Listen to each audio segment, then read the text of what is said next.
ప్రభునందు ప్రియమైనటువంటి సహోదరి సహోదరులారా, సాయంకాల సమయంలో సంఘ ప్రార్థనగా దేవుని వాక్యంలో నుండి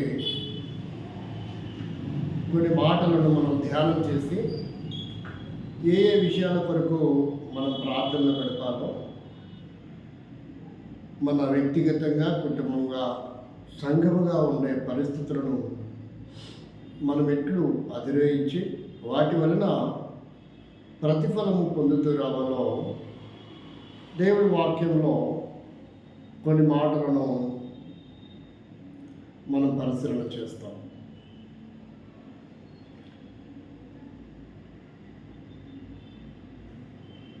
దేవుని వాక్యానికి ప్రార్థన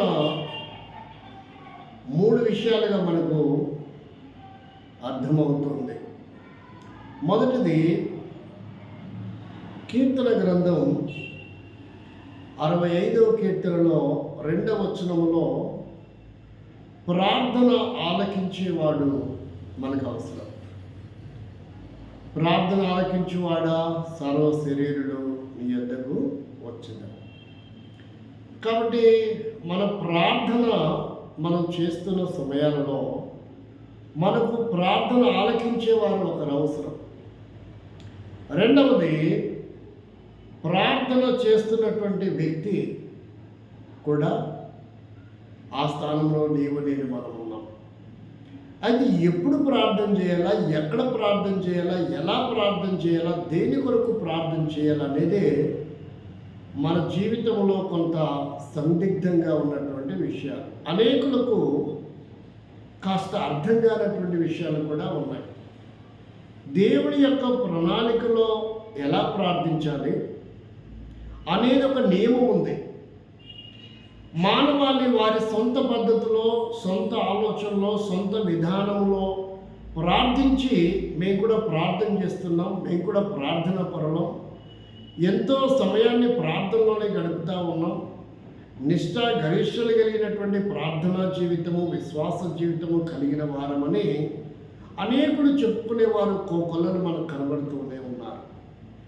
అయితే నా జీవితం, ప్రార్థనా జీవితము దేవునికి అంగీకారమైన పద్ధతిలో దేవుడు ఏదైతే ఏర్పాటు చేస్తూ వచ్చాడో ఆ పద్ధతిలోనే మనము ప్రార్థన చేస్తూ రావాల్సినటువంటి అవసరత కొన్ని ఉంటున్నాయి. 1-2 మాటలు మనము దేవుని వాక్యంలో ప్రార్థన చేస్తూ ప్రార్థన ఆలకించేవాడు ఉన్నాడు, ప్రార్థన చేసేటువంటి వ్యక్తులు కూడా మనందరికీ విదితమే. కాబట్టి ఆ పద్ధతిలో అసలు ప్రార్థన యొక్క విధానాన్ని మనము అధ్యయనము చేస్తాం. రండి, ఆ కోణంలో మనం చూసినప్పుడు దేవుని వాక్యంలో చూస్తే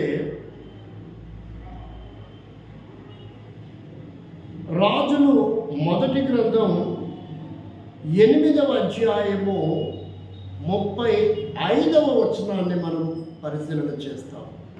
రాజుల గ్రంథం 8వ అధ్యాయము 35వ వచనంలో రాయబడినటువంటి మాటలను కనుక మనం పరిశీలించగలిగితే, మరియు వారు నీకు విరోధముగా పాపం చేసినందున ఆకాశము మోయబడెను, వర్షము లేక పొగ వర్షము లేకపోగా నీవు వారిని ఇలాగున శ్రమ పెట్టుట వలన వారు నీ నామమును ఒప్పుకొని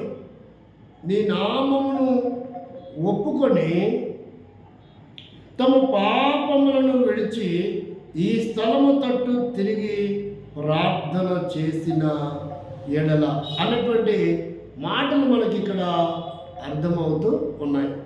ఆ వాక్యాన్ని ధ్యానించడానికి ముందుగా మనము ప్రభు సన్నిధిలో ప్రార్థన చేసుకుందాం. ప్రేమగల మా తండ్రి, పరిశుద్ధమైన దేవా, నీకు స్తోత్రం. ఇక్కడ వ్యక్తిగత జీవితంలో, కుటుంబంగా, సంఘముగా, సహవాసముగా ఎందుకు నష్టాలు, ఇబ్బందులు, కష్టాలు, శ్రమలు, బాధలు సంభవిస్తున్నాయో వాటన్నిటి నుండి మేము ఎట్లు విముక్తి పొంది, మేలు పొంది, దీవించబడి, ఆశీర్వదించబడాలో ఈ వాక్యం ద్వారా సత్యాన్ని అర్థం చేసుకొని గ్రహించి మా విశ్వాస జీవితం, వ్యక్తిగత జీవితం, కుటుంబ జీవితం, సంఘ సహవాస జీవితం కలిగి ఉండేటట్లు సహాయం చేస్తున్నామని ఇందుకై స్తుతిస్తూ వందనములు చెల్లిస్తూ యేసుక్రీస్తు దివ్యనామములో ప్రార్థిస్తున్నాము తండ్రి, ఆమేన్. కాబట్టి ప్రియమైన మిత్రులారా, సహోదరి సహోదరులారా, సత్యవేద గ్రంథం బైబిల్లో శ్రమ, కష్టము, ఇబ్బందులు ఎందుకు సంభవిస్తాయి, కొరతలు, అవసరతలు ఎందుకు మనము రుచి చూస్తాము, కారణం ఏంటి అంటే ఇక్కడ సృష్టికర్త అయినటువంటి దేవుని వాక్యములో మానవ కోటి వ్యక్తిగతంగా కానీ, కుటుంబముగా కానీ, సంఘముగా కానీ, సహవాసముగా కానీ ఏ పరిస్థితిని బట్టి ఇలాంటి విపత్తులు మనకు సంభవిస్తాయో సత్యవేద గ్రంథం బైబిల్లో ఒక ఉదాహరణగా రాజులు మొదటి గ్రంథం 8వ అధ్యాయము 35వ వచనములో రాయబడినటువంటి విధానం ఏంటంటే, వారు నీకు విరోధముగా పాపము చేసినందున ఆకాశము మోయబడెను. విరోధంగా పాపము చేసినందున ఆకాశము మోయబడెను. తద్వారా వర్షము లేకపోగా, రెండవది కరువు కాటకాలు, శ్రమలు, ఇబ్బందులు సంభవిస్తావి అని సత్యవేద గ్రంథం బైబిల్ సెలవిస్తూ ఉంది. వ్యక్తిగతంగా ఈ వాక్య భాగాన్ని మనం కనుక అధ్యయనం చేస్తే అది ఏ సందర్భంలో రాయబడింది, ఎందుకు రాయబడింది అనే విషయాలన్నీ కూడా మనం ఉపద్ఘాతంగా ఆలోచన చేస్తే చాలా సమయము అయిపోతుంది. కాసేపు మనం ప్రార్థనలో గడపాలి కనుక చాలామంది చేరుకున్నారు కాబట్టి ఈ ప్రార్థనలో గడిపేదాని కొరకై మనము డైరెక్ట్గా మన వ్యక్తిగత జీవితాన్ని, కుటుంబ సంఘ జీవితాన్ని మనము అధ్యయనం చేస్తూ వాటిని విషయంలో మనల్ని మనం సరి చేసుకుంటూ మన ప్రతి అవసరత అక్కర ప్రార్థన ద్వారా, దేవుని ద్వారా ఎలా ప్రతిఫలం పొందాలో, మన సమస్యలకు, ఇబ్బందులకు, మన వేదనకు, నిట్టూర్పులకు, అప్పులకు, ఆర్థిక సమస్యలకు, కరువు కాటకాలకు ఎలా దేవుని దగ్గర నుంచి మనం పరిష్కారం పొందాలో దాని కొరకై దేవుని వాక్యంలో కొంత భాగాన్ని మనము అధ్యయనం చేస్తాం. రండి, మొట్టమొదటిది ఏంటంటే దేవునికి విరోధమైనటువంటి ఆలోచనలు. నా విశ్వాస జీవితంలో, నా కుటుంబ జీవితంలో లేక సంఘ జీవితంలో దేవునికి విరోధమైనటువంటిది ఏదైతే నీ జీవితంలో ఉంటుందో తద్వారానే ఆకాశము మోయబడుతుంది. అంటే నీకు రావాల్సిన నిధులు, నీకు రావాల్సిన ఈవులు, నీ ఇంటికి రావాల్సిన ఆర్థిక స్థితిగతులు, నీ ఇంటికి రావాల్సిన లావాదేవీల విషయంలో, నీకు రావాల్సిన ఉద్యోగ విషయం, నీకు రావాల్సిన వ్యాపార విషయంలో, నీకు రావాల్సిన ప్రమోషన్ విషయంలో, నీకు రావాల్సిన ట్రాన్స్ఫర్ విషయంలో, లేక విదేశీలో నీకు రావాల్సిన వీసా, ఉద్యోగ వ్యాపారాల విషయంలో, అది ఏదైనప్పటికీ, లేక నీ వ్యవసాయమా, నీ చదువా, నీ వివాహమా, నీ సంతాన జీవితమా, నీ ఆర్థిక స్థితిగతులా, అది ఏదైనప్పటికీ దేవునికి నీకున్న విరోధ స్వభావాన్ని బట్టి నీకు తెరవబడవలసిన ద్వారం మోయబడుతూ ఉంది. ఇది మొట్టమొదటిది. అంటే తెరవబడవలసిన ఆకాశము ఇక్కడ మోయబడుతూ ఉంది. కాబట్టి ఇక్కడ వర్షం అనగా ఈ ఆశీర్వాదములు, దీవెనలు అని మనం అధ్యయనం చేసుకోవాలి. కాబట్టి ఇక్కడ ప్రియమైన మిత్రులారా మనం గమనిస్తే ఏది నీ జీవితంలో దేవునికి విరోధమైనది ఉందో, సువార్త ప్రకటించకపోవటమా, ఆరాధనకి రాకపోవటమా, సంఘ ప్రార్థనకి రాకపోవటమా, బైబిల్ పఠనానికి రాకపోవటమా, ఉపవాస ప్రార్థనకి, ఆ సంపూర్ణ రాత్రి ప్రార్థనకు, లేక దేవునికి ఇచ్చే విషయంలో ఇవ్వలేకపోవటమా, దేవుని సన్నిధిలో ప్రార్థనా జీవితం గడపలేకపోవటమా, దేవునికి ఇష్టమైనటువంటి కార్యములు చేయకుండా నీకు అనుకూలంగా నీకు ఇష్టమైన కార్యములు చేయటం వలన దైవికమైన జీవితంలో, విశ్వాస జీవితంలో, సంఘ జీవితంలో విరోధమైనటువంటి ఆలోచనలు నీవు కలిగి ఉండటం వలన ఎన్నో పొందవలసిన నీవు పోగొట్టుకుంటూ ఉన్నావు. అది విరోధమైన స్వభావము.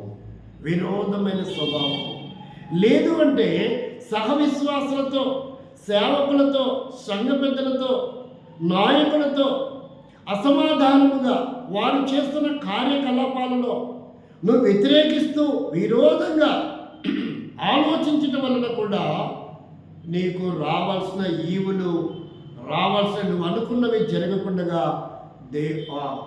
ఆగిపోతున్న పరిస్థితులు కూడా ఇక్కడ కనబడతా ఉన్నాయి. ఇది మొదటి విషయము. కాబట్టి ఈ విషయంలో మనము వ్యక్తిగతంగా, కుటుంబంగా, నీ భార్యతో ఎలా ఉన్నావు, నీ భర్తతో ఎలా ఉన్నావు, నీ పిల్లలతో ఎలా ఉన్నావు, నీ తల్లిదండ్రులతో ఎలా ఉన్నావు, నీ కాలేజీలో ఎలా ఉన్నావు, నీ కార్యాలయంలో ఎలా ఉన్నావు, నీ రూపరు వారి దగ్గర ఎలా ఉన్నావు, నీ ఆత్మీయమైన పిల్లలతో, విశ్వాసులతో, నాయకులతో, సహపెద్దలతో, సేవకులతో ఎలా ఉన్నావు. ఒకవేళ విరోధమైనటువంటి ఆలోచన కనుక నీ జీవితంలో ఉంటే దేవుని కార్యానికి, దేవునికి ఖచ్చితంగా నువ్వు నష్టపోతావు. నువ్వు నష్టపోవడానికి, నీకు ఇబ్బందులు ఎదుర్కోవడానికి, బాధలు, కష్టాలు, శ్రమలు రావడానికి ఇదే బలమైన కారణం. ఫర్ ఎగ్జాంపుల్గా మనం యోనా గురించి తెలుసు. యోనాను దేవుడు నినివేకి వెళ్ళమంటే తర్షీసుకు వెళ్ళాడు. తద్వారా ఆయన జీవితము ఒక గొప్ప తుఫాను. అతనికి మాత్రమే కాదు నష్టం, ఓడలో ఉన్న వారందరికీ నష్టం. ఆహారపు ధాన్యము వస్తువులందరినీ కూడా సముద్రంలో ధాన్యమంతా కూడా నష్టపోయిన పరిస్థితి. కాబట్టి అది నినివేకి వెళ్ళడము సరైనటువంటిది, తర్షీసుకు వెళ్ళటం దేవుడికి విరోధమైనటువంటి విధానం. తద్వారానే ఆ ఘోరమైనటువంటి ప్రమాదము అక్కడ వాటిల్లినటువంటి పరిస్థితి ఎవరిని బట్టి వచ్చింది? యోనాని బట్టే. కారణం ఏంటంటే దేవుని దగ్గర సరి చేసుకోలేకపోతూ వచ్చాడు. ఎంతో నష్టపోయినవాడు, ఇతరులకు నష్టాన్ని కలిగించినవాడు. ఒకవేళ నువ్వు టీచర్ అయితే నీ స్కూల్కి, ఒకవేళ నువ్వు ఎంఆర్ఓ అయితే నీ మండలానికి, ఒకవేళ నువ్వు కలెక్టర్ అయితే నీ జిల్లాలో ఉన్న ప్రజలకి, ఎమ్మెల్యే అయితే నీ నియోజకవర్గంలో ఉన్న ప్రజలకి. ప్రియులారా ఆలోచించండి. ఒకవేళ నువ్వు సీఈఓ అయితే నీ కంపెనీలో ఉన్న సహ ఉద్యోగస్తులకు. నువ్వు ఎండివా, నువ్వు వ్యవసాయదారుడివా, నువ్వు సేవకుడివా, ఒకవేళ కుటుంబ యజమానుడివా, నువ్వు ఎవరైనప్పటికీ నీ ఒక్క అవిధేయత ఎంతో నష్టాన్ని, ప్రమాదాన్ని కొని తెచ్చేదిగా ఉంటూ ఉంది. కాబట్టి నీవు సరి చేసుకుంటే ఆ కష్టము, నష్టము, ప్రమాదం, ఇబ్బందులన్నిటిలో నుండి నువ్వు విడిపించబడతావు, ఆశీర్వదించబడతావు. నీ ప్రతి అవసరత, అక్కర అద్భుతంగా దేవుడు తీర్చేవాడిగా ఉంటూ ఉన్నాడు. రెండవదిగా మనము గమనిస్తే ఇప్పుడు ప్రార్థన విషయంలో జ్ఞాపకం చేస్తున్నటువంటి మాట ఏంటంటే 38వ వచనం, మొదటి రాజుల గ్రంథం 8వ అధ్యాయం 38వ వచనము. ఇశ్రాయేలీయులకు నీ జనులలో ప్రతి మనిషి తన మనోవ్యాధిని తెలుసుకొను గదా. ఒకడైనను జనులందరైనను ఈ మందిరము తట్టు తమ చేతులు చాపి ప్రార్థన విన్నపములు చేసిన ఎడల. కాబట్టి ఇక్కడ అంటున్నాడు, రెండవది దేవుని సన్నిధానము లేక దేవుని మందిరములో. రెండవది ప్రార్థన ఆలకించేవాడు ఉన్నాడు, ప్రార్థించేవాడు అవసరం, ప్రార్థించే ప్రదేశం కూడా ఇక్కడ ప్రాముఖ్యతను కైవసం చేసుకున్నట్టుగా మనకు అర్థమవుతుంది. అనేక పర్యాయములు మనం ఇంట్లో ఉండి ప్రార్థన చేసుకోవాలనుకుంటాం. ఇంట్లో ఉన్న కుటుంబ సభ్యుల ద్వారా, వ్యక్తుల ద్వారా, ఫోన్ కాల్, ఏవో శబ్దాలు, ఎవరో కేకలేయటం వల్ల నీకు ప్రార్థన భారము ఉన్నప్పటికీ ప్రార్థన నడవకుండా కన్ఫ్యూజ్ అయ్యి కలవరపడి ప్రార్థన ఆపేసే పరిస్థితి నీకు సంభవిస్తూ ఉందేమో. తద్వారా నీవు ఒక మంచి నిర్ణయం తీసుకోవడం ఏంటంటే, నువ్వు ఏ ఇబ్బంది లేకుండా నీకు అవకాశం ఉన్నంత సమయంలో దేవుని మందిరానికి వెళ్ళి ప్రార్థన చేసుకోవటం అది ఎంతో ప్రాముఖ్యమైన విషయం. నీకు ఇక్కడ 2 లాభాలు ఉన్నాయి. దేవుని సన్నిధిలో నీకు ఏ ఇబ్బంది ఉండదు మందిరంలో, ఒకటి. రెండవది, నీవు ఎంత సమయం ప్రభు సన్నిధిలో ప్రార్థనలో గడపాలంటే అంత సమయం గడిపే అవకాశం కూడా ఉంది. ఇంట్లో ఒకవేళ కుదరకపోవచ్చు, నువ్వు ఆఫీసులో కుదరకపోవచ్చు, నీ ప్రయాణంలో కుదరకపోవచ్చు. అలాగనుకుంటే భక్త్ సింగ్ గారికి ప్రయాణంలో ప్రార్థన కుదిరింది కదండి, కుదిరింది.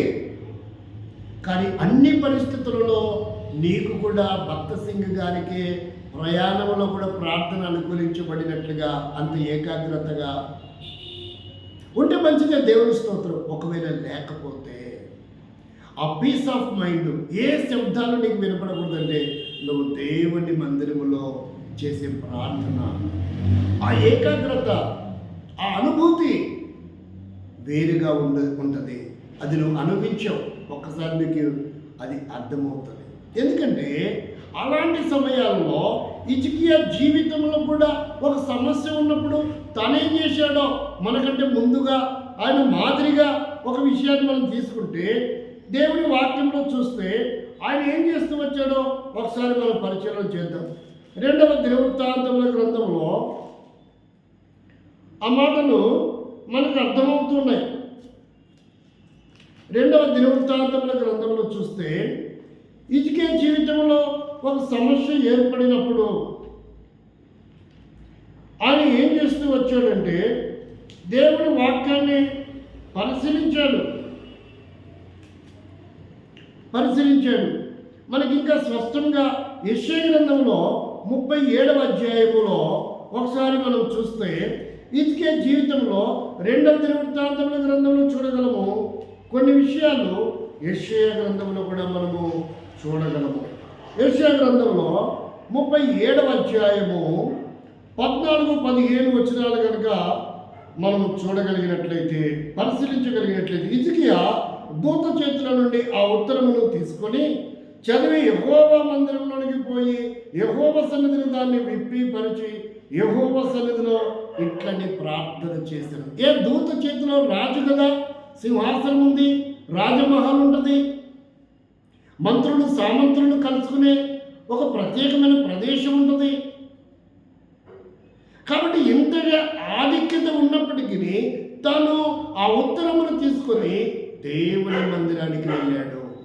కాబట్టి ఈ దినాల్లో మందిరంతో సంబంధం లేకుండా జీవించాలనుకుంటున్నారు.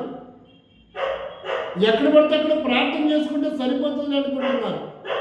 అందుకే దీనికి దైవజనుడు ఏ పర్పస్తో, ఏ ఉద్దేశంతో పెట్టారో తెలియదు కానీ టైటిల్ సంఘ ప్రార్థన. ఎవరు ఏర్పాటు చేస్తూ వచ్చాడు?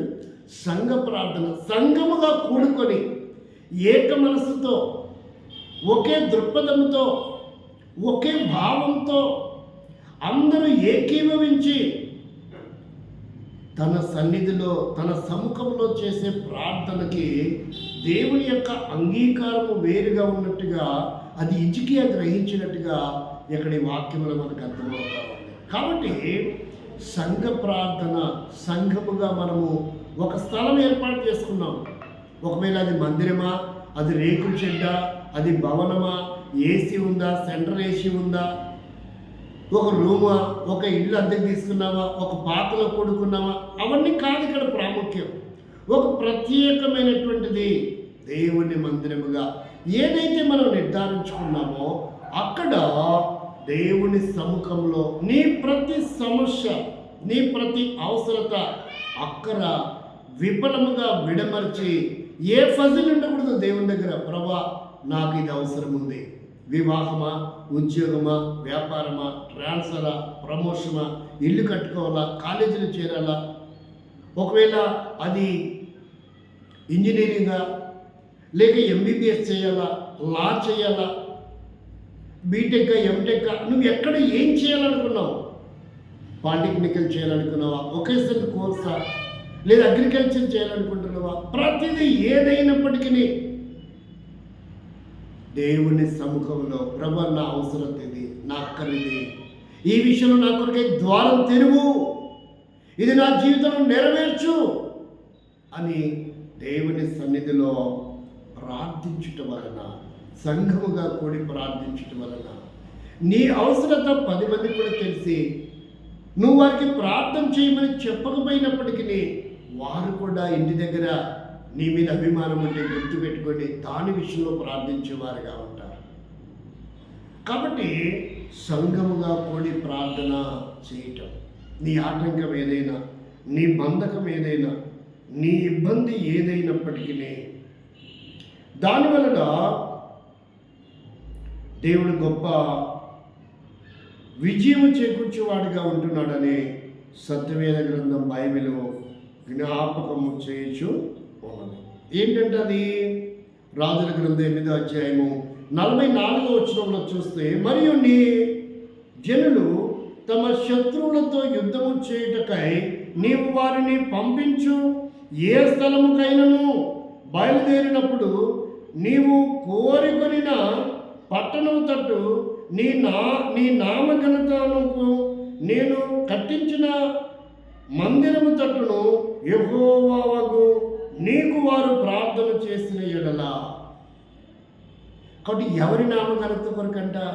ఈరోజు మందిరాలు వ్యక్తులు వారి నామఘనత కొరకు కట్టుకుంటుండొచ్చు, ఆ విషయాన్ని ఇప్పుడు మాట్లాడడం లేదు.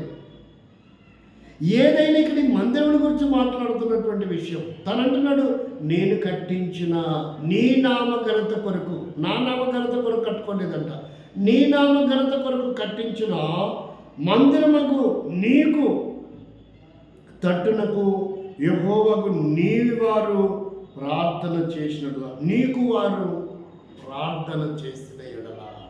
జ్ఞాపకం చేస్తున్నటువంటి మాట. సంపూర్ణముగా మనం ఆయన తట్టు తిరగవలసిన వారమైన, ఇక మన కంటి దృష్టిలో ఏది కూడా మనకు కనబడకూడదు. అంతటా వారికి సిలువ వేయబడిన యేసు తప్ప మరి ఎవరునూ కనబడలేదు. నీ నా కనుల ఎదుట యేసుక్రీస్తు వారు మాత్రమే ప్రదర్శింపబడవలేను. ఆయన తట్టు చూస్తే నీకు వెలుగు ప్రకాశిస్తుంది. ఆయన తట్టు చూస్తే సరైన కొరత, సరైన అవసరత, సరైన అక్కర తీర్చబడేదిగా ఉంది. అనేక పర్యాయములు వారి వైపు వీరి వైపు చూసి నీ అవసరత అక్కర తీర్చుకోలేక నష్టపోయిన వ్యక్తిగా ఉన్నావేమో. అనేకుల చేయుత వైపు, చేతుల వైపు నువ్వు చూసావేమో. అందుకే ఉపమానం రాయబడింది, యజమానుడి చేతుల వైపు దాసుడు చూసినట్టుగా, యజమానురాలు చేతుల వైపు దాసురాలు చూసినట్టుగా మన యజమానుడి ప్రభువైన యేసుక్రీస్తు వారు, ఆయన వైపే మనం చూడాలి, ఆయన తట్టే మనం తిరగవలసిన వారమై ఉన్నాం. అప్పుడే మన జీవితంలో ఏదైనా ఒక విజయాన్ని పొందగలం. ఏ అవసరతైనా తీర్చబడదు, ఏ అక్కరైనా తీర్చబడగలదు. మనుషుల వైపు, పరిస్థితుల వైపు, కంపెనీల వైపు, కార్యాలయాల వైపు, ఆఫీసుల వైపు, నాయకుల వైపు అనేక పర్యాలు తిరిగి చూసి ఏ సహాయం పొందలేదేమో. మరి దేవుడు అంటున్నాడు, ఆయన తట్టు నువ్వు తిరిగి నీ అవసరం ఏందో, నీ అక్కర ఏందో ఆయనకే విన్నవించుకుంటే ఖచ్చితంగా దానికి ప్రతిఫలము నువ్వు పొందగలవు. ఇప్పటి వరకు ఎంతో ప్రార్థన చేశావు, కానీ నీ అవసరత తీరలేదు, నీ అక్కర తీరలేదు, వేదన చెందావు, కలత చెందావు, సమయం కూడా పెట్టుకున్నావు. అతి త్వరలో నువ్వు సొమ్ము చెల్లించాలి. ఒకవేళ నువ్వు చెల్లించకపోతే బ్యాంకు వారు వచ్చి నీ ఇల్లు జప్తు చేస్తారేమో, లేక ఫైనాన్స్ వాళ్ళు వచ్చి నీ వాహనాలు తీసుకుని వెళ్ళిపోతారేమో, సమాజంలో ఇరుగు పొరుగు వారికి నువ్వు అవమాన పాలవుతావేమో, ఎంతో నష్టపోయే పరిస్థితి ఏర్పడుతుందేమో. వివాదాలతో ఉన్నావా? కోర్టు కేసుల, గొడవల, సమస్యల. ప్రేమైన సోదరుడా, దేవుడు వాక్యం చెప్తున్న మాట ఏంటంటే, నువ్వు ఎవరి తట్టు తిరగడం కాదు, ఆయన తట్టు నువ్వు తిరిగి నీ ప్రతి అవసరత అక్కర విషయంలో ఆయన మీద ఆధారపడి ఆయన ద్వారా నువ్వు పొందాలని దేవుడు ఇష్టపడుతున్నట్టుగా సత్యవేద గ్రంథం బైబిల్ సెలవిస్తూ ఉంటుంది.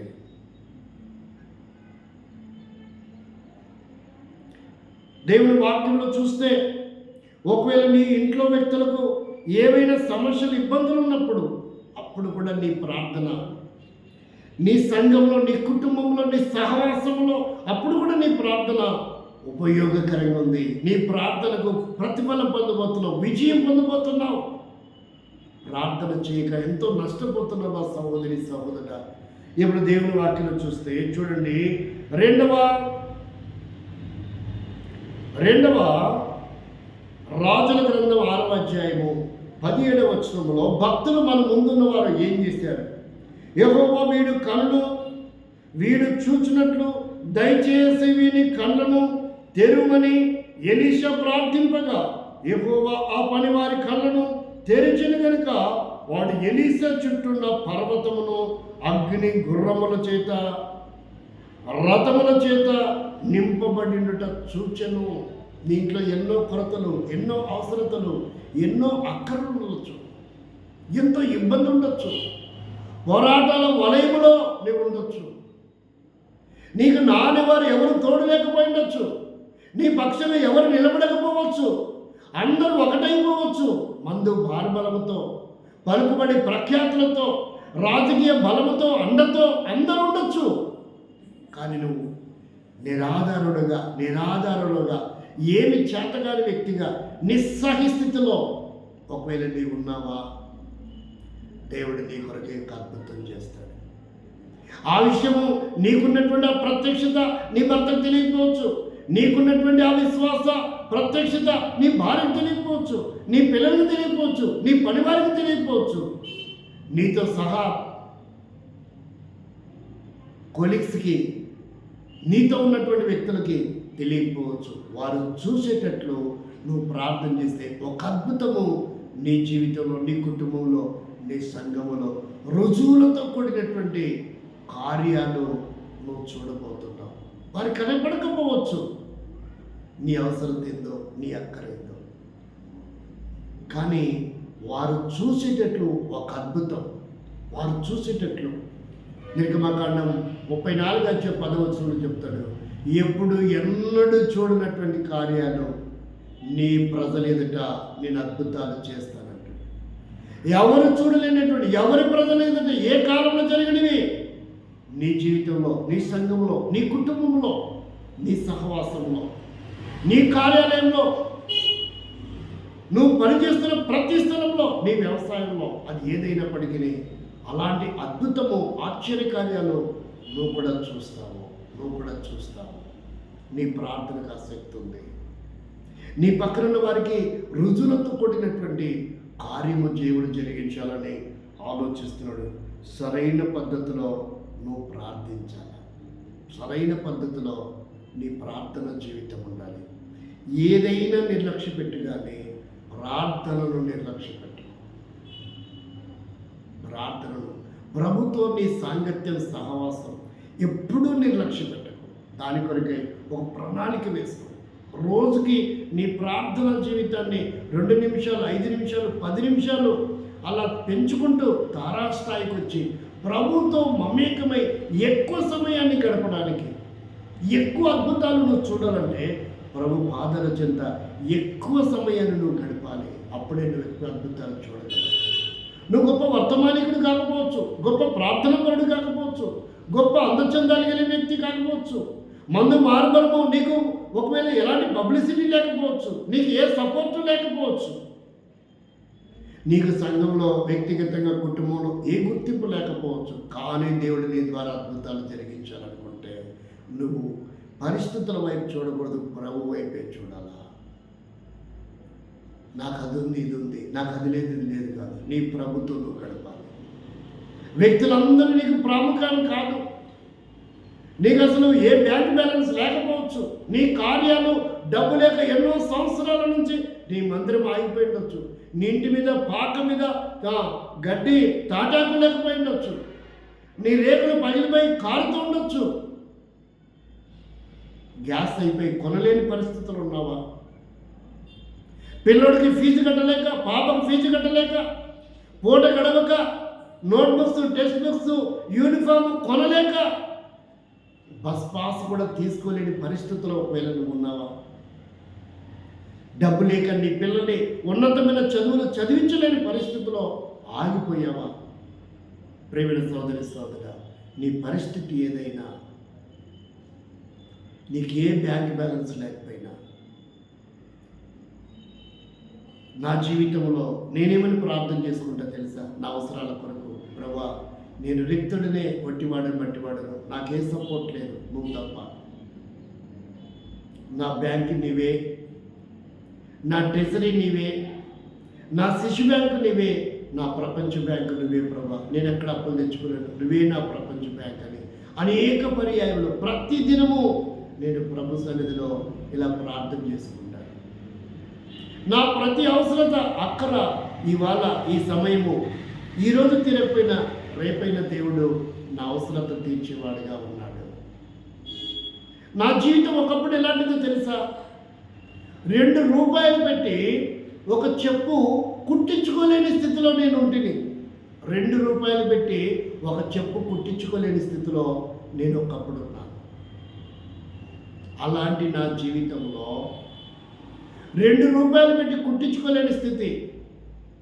ఆ చిట్టినగర్లో, ఇప్పుడు ఆయన ఉన్నాడో లేదో తెలియదు, జోబు గారు అని ఒక సువార్థికుడు, చర్మకారుడు, ఆ మూల మీద చెప్పులు కుట్టేవాడు. సొరంగంలో నుంచి వెళ్తే కుడివైపు తిరుగుతూ ఉంటే ఆ మూల మీదనే కూర్చొని కుట్టేవాడు. నేను సువార్తలను, పత్రికలు పంచుతూ ఆ చెప్పు రోజు తెగిపోయింది. ఉదయాన్నే నేను బయలుదేరే సమయానికి ఆయన అక్కడ రెడీగా ఉండేవాడు. 2 రూపాయలు పెట్టి చెప్పు కుట్టించుకోలేని స్థితి. ఒకరోజు అన్నాడు, ఆయన ఇలా చూసి, బ్రదర్ ఇది కాళ్ళ జోడులా లేదండి, ఇది కళ్ళ జోడులాగుంది. ఈ మెడవ దగ్గర మొత్తము కన్నం పడిపోయింది, బ్రొటన వేల దగ్గర కన్నాలు పడిపోయినాయి, కానీ రోజు తెగిపోతుంది. రోజుకి సువార్త పత్రికలు 30-40 కిలోమీటర్లు నడిచి వెళ్ళి నేను పత్రికలు పంచుతూ వచ్చాను. అలాంటి సమయాల్లో 2 రూపాయలు పెట్టి చెప్పు కుట్టించుకోలేక ఆ చెప్పు పాడేశా. ఆయన గారిక ఏముందని కుట్టమంటావు సార్, దీన్ని రోజు కుట్టించుకుంటున్నావు, ఇది కాళ్ళజోడు కాదు సార్, కళ్ళజోడులాగా మారిపోయిందంటే నాకు కొంచెం సిగ్గు అనిపించింది. ఇక వేరే ఆధారం లేదు నాకు. ఇక అది పడేసి ఆ రోజంతా నడుచుకుంటూ వెళ్ళాను. అలాగన ఆ భవానీపురం నుంచి స్వాతి మార్గం వైపు ఒకరోజు నేను నడుచుకుంటూ వెళ్తా ఉంటే జీవి సాగర్ గారని ఒక సహోదరుడు ఓల్డ్ ట్రాంగిల్ స్కూల్లో అకౌంటెంట్గా, టీచర్గా పనిచేసి ఆయన ఒకరోజు అడిగాడు నన్ను, ఏం సార్ మీకేమైనా వ్రతమా? ఈ ఎండలో చెప్పులు లేకుండా ఈ పత్రికలు పంచుతున్నారు, నేను కొంత 2-3 రోజుల నుంచి మిమ్మల్ని చూస్తున్నాను, ఏంటి ఏమైనా వ్రతమా? మీరు కూడా సాధు సుందర్ సింగ్ లాగా. అంటే అంత గొప్పని కాదు, నేను ఒక కామన్ మ్యాన్ని, చెప్పులు లేక నడుచుకుంటూ వెళ్తున్నా, కానీ వ్రతంగా అదొక విధిగా పాదరక్షణ లేకుండా నేను వెళ్ళట్లేదు, లేక వెళ్తున్నా. అప్పుడు ఆ సహోదరుడు ఇప్పుడు ప్రస్తుతము పెదనందిపాడు దగ్గర ఆయన సేవకుడిగా పరిచయంలో ఉన్నాడు. ఆ సిస్టర్ గారి పేరు నాకు ఐడియా లేదు, వారి కుమారుడు పేరు సాత్విక్. కాబట్టి ప్రేమ మిత్రులారా, ఆ రోజు ఆయన ఇచ్చిన 50 రూపాయలతో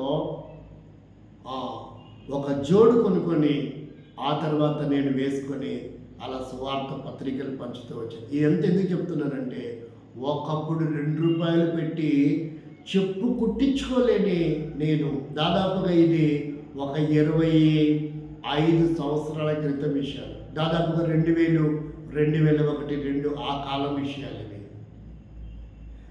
2 రూపాయలు పెట్టి చెప్పు కుట్టించుకోలేని నేను 2000 రూపాయలు విలువ చేసే షూస్ వేసుకొని తిరిగే స్థాయికి దేవుడు నన్ను తీసుకొని వస్తూ వచ్చాడు.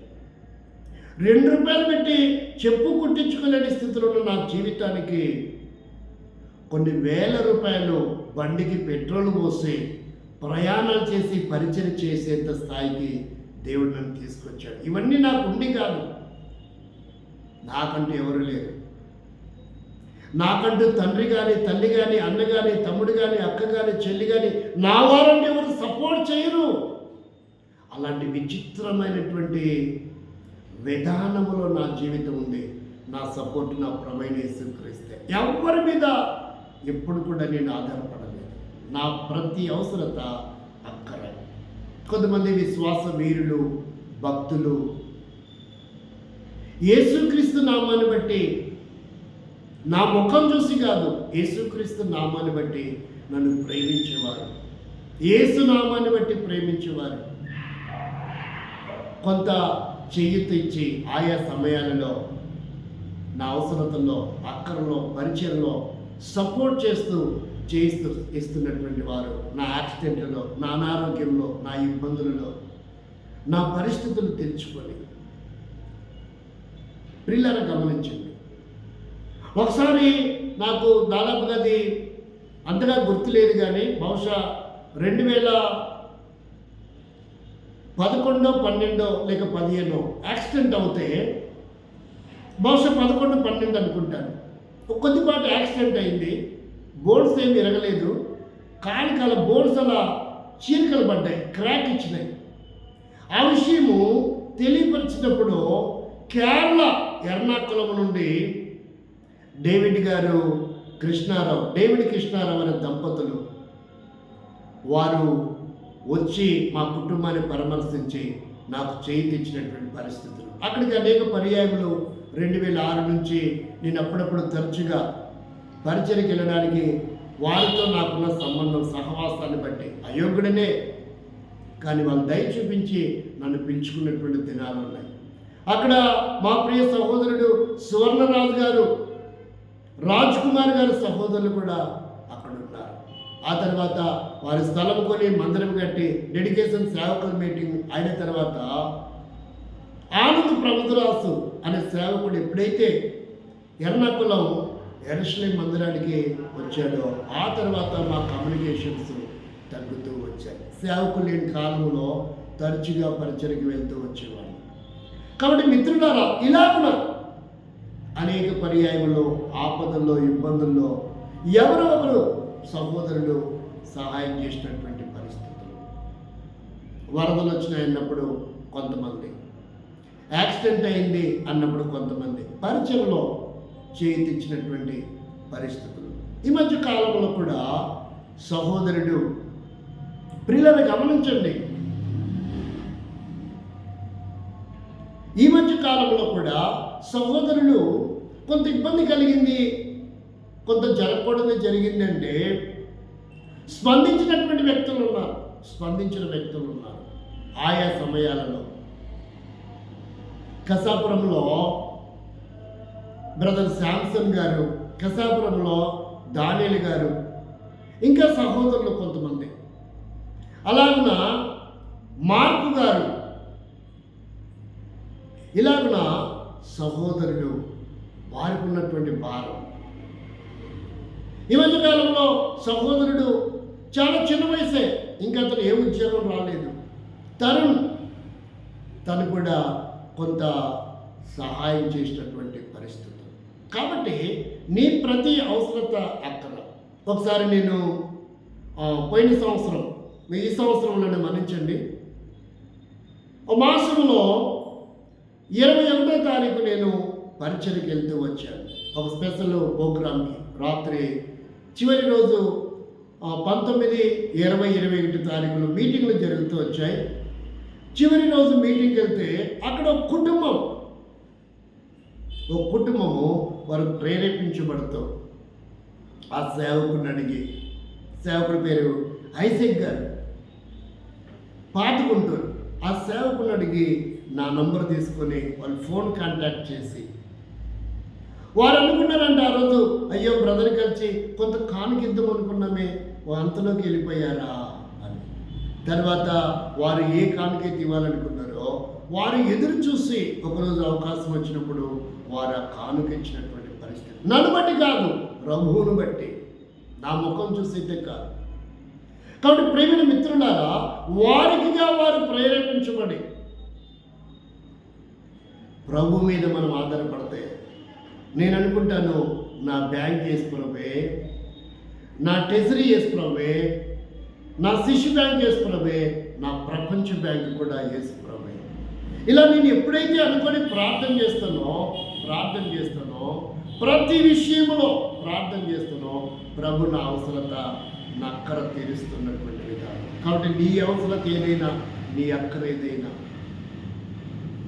ఒకవేళ నాకైతే 10లో 100లో 1000లో అవసరత ఉంటే నా అవసరత తీర్చబడు. కానీ నీకు లక్షల్లో కోట్లలో ఒకవేళ నీ అవసరత ఉంటే నీ అవసరత కూడా తీరుస్తాడు. నా కెపాసిటీ అంతే, 10లో 100లో 1000లో నా అవసరత. కాబట్టి దేవుడు తీర్చాడు. నీ అవసరత చిన్నది కాదు కదా, లక్షల్లో ఉంది, కోట్లలో ఉంది అనుకుంటున్నావేమో. దేవునికి నీ లక్షలు, నీ కోట్లు అని పెద్ద లెక్కేం కాదు. శూన్యములో సృష్టిని కలగజేసిన దేవుడు నీ అవసరత, నీ అక్కర తీర్చలేని అసమర్థుని కాదు నువ్వు సేవించి పూజించి ప్రార్థిస్తున్నది. నువ్వు ఎవరిని సేవించి పూజిస్తున్నావో ఆ సత్యం నీకు అర్థమైతే, ఆ మహావ్యక్తి, ఆ సమర్థుడైన దేవుని యొక్క ఔన్నత్యము, ఆయన శ్రీమంతుడైన సంగతి మర్చిపోకు. ఆయన శ్రీమంతుడై ఉన్నాడు. ఆయన నువ్వు సేవిస్తున్న ఆయన శ్రీమంతుడు అని నువ్వు గుర్తించుకుంటే నీ అవసరత 1000లో, లక్షల, కోట్లలో ఉన్న దేవుడు తీర్చగలడు. ఆయన సమర్థుడు కాదు, సమర్థుడైన దేవుడు. కాబట్టి ప్రియమైన సోదరి సోదరా, నీ వ్యాధి ఏదైనా, నీ బాధ ఏదైనా, నీ కష్టం ఏదైనా, నీ ఇబ్బంది ఏదైనా, నీ అక్కర ఏదైనా, నీ సమస్య ఏదైనా, ప్రభు మీద నువ్వు ఆధారపడి, ప్రభు తప్ప నాకు ఎక్కడ సహాయం దొరకదు, సమస్తానికి ఆయనే ఆధారభూతుడని సంపూర్ణముగా నువ్వు ఆయన మీద ఆధారపడితే, వ్యాధి, కరువు, కాటకాలతో, ఇబ్బందులతో, ఇక్కట్లతో, అప్పులతో కూరుకుపోయి కోలుకోలేని ఈ రాత్రి, ఈ మధ్యాహ్నం, ఈ సమయము ఇక మరణమే శరణము అనుకుంటున్నావా? కాబట్టి ఏదైనా నీ అవసరత తీర్చడానికి దేవుడు సిద్ధంగా ఉన్నాడు. నీ రోగము నుండి నిన్ను విడిపించి స్వస్థపరచడానికి సిద్ధంగా ఉన్నాడు. మరణకరమైన రోగమైనప్పటికీ, అది విపరీతమైనటువంటి క్యాన్సరా, కోలుకోలేనటువంటి కిడ్నీ ఫెయిల్యూర్ అయిపోయినాయా, బ్రెయిన్ ఫెయిల్ అయిపోయిందా, లివర్ ఫెయిల్ అయిపోయిందా, అది ఏ క్యాన్సర్ అయినా, ఏ వ్యాధి అయినా, సహోదరి సహోదరుడా, ప్రభువు స్వస్థపరచలేనిదంటూ లేదు. ఆయన నీకు సహాయం చేయడానికి సిద్ధంగా ఉన్నాడు. పడకలో ఉన్నావా, చివరి క్షణాలు అనుకుంటున్నావా, పక్షవాతంతో ఇక కోలుకోలేను, నా లైఫ్ అయిపోయింది అనుకుంటున్నావా? ఆయన స్వస్థపరచగలడు. ఆయన మాత్రమే స్వస్థపరచగలడు. వైద్యుల దగ్గరికి, సూపర్ స్పెషాలిటీలు తిరిగి అలసిపోయి ఉన్నావా? దేవుడు స్వస్థపరుస్తాడు. హిజ్కియా గోడ తట్టు తిరిగి 2వ రాజుల గ్రంథం 20వ అధ్యాయం, ఆయన సత్యకృపతో జ్ఞాపకం చేసుకొనుము అని ప్రార్థించినప్పుడు ఆయన ఆయుష్కాలం 15 సంవత్సరాలు పొడిగించబడినట్లుగా 2వ రాజుల గ్రంథం 20వ అధ్యాయం 5వ వచనంలో మనందరికీ విదితమే. ప్రియ సోదరి సోదరా, స్నేహితుడా, మిత్రుడా, నువ్వెవరైనా ఏ స్థితిలో ఉన్నా, నీ అవసరం ఏదైనా ప్రభు అద్భుతం చేస్తాడు. సంపూర్ణంగా ఆయన మీద ఆధారపడతాయి. ఒకవేళ మనుషుల వైపు తిరిగితే, మనుషుల మీద ఆధారపడతాయి. నీ మీటింగ్స్ ఆగిపోయా, నీ మధ్య ప్రతిష్ట ఆగిపోయిందా, నీ సువార్త ఆగిపోయిందా, నీ వాహనాలు ఏమి ఆగిపోయినాయి, డబ్బు లేక, అవన్నీ కూడా పరిపూర్ణంగా నెరవేర్పించారు. ఏ కొరత లేకుండా అద్భుతం దేవుడు చేస్తాడు. కలవరపడద్దు, కలత చెందద్దు. నీ జీవితంలో కూడా ఒకరోజు అద్భుతం చేస్తాడు. ఒకరోజు జరగకపోవచ్చు, ఒకే రోజు జరగకపోవచ్చు, కానీ ఒకరోజు ఖచ్చితంగా దేవుడు నిన్ను కూడా దర్శిస్తాడు. నీ ప్రతి అవసరత అక్కర తీరుస్తాడు. నీ జీవితంలో ఒక అద్భుతం, ఆశ్చర్యకరం చేస్తాడు. ఎన్నేళ్ళైనా పిల్లలు కాలేదు, ఎన్నేళ్ళైనా వివాహం కాలేదు, ఏంటి మా జీవితం, వయసు అయిపోతుంది, ఇంతేనా అని నిరాశ చెందుతున్నావా? ప్రియమైన సోదరి సోదర, బైబిల్ ఎంతోమంది సంతానం లేని స్త్రీలు ఖచ్చితంగా కుమారుల్ని పొందారు ప్రార్థన ద్వారా. దేవుడు దర్శించాడు. నీ జీవితంలో కూడా అద్భుతం చేస్తాడు. ఒంటరిగా మిగిలిపోయాను, ఏంటన్నా బ్రతక అనుకున్నావా? వారిలో ఒంటరైన వాడు 10 మందుల మందగును, బలమైన జనబగును. దేవుడు నిన్ను బలంగా వాడుకుంటాడు, ఉన్నతమైన స్థితిలో నిన్ను ఉంచుతాడు.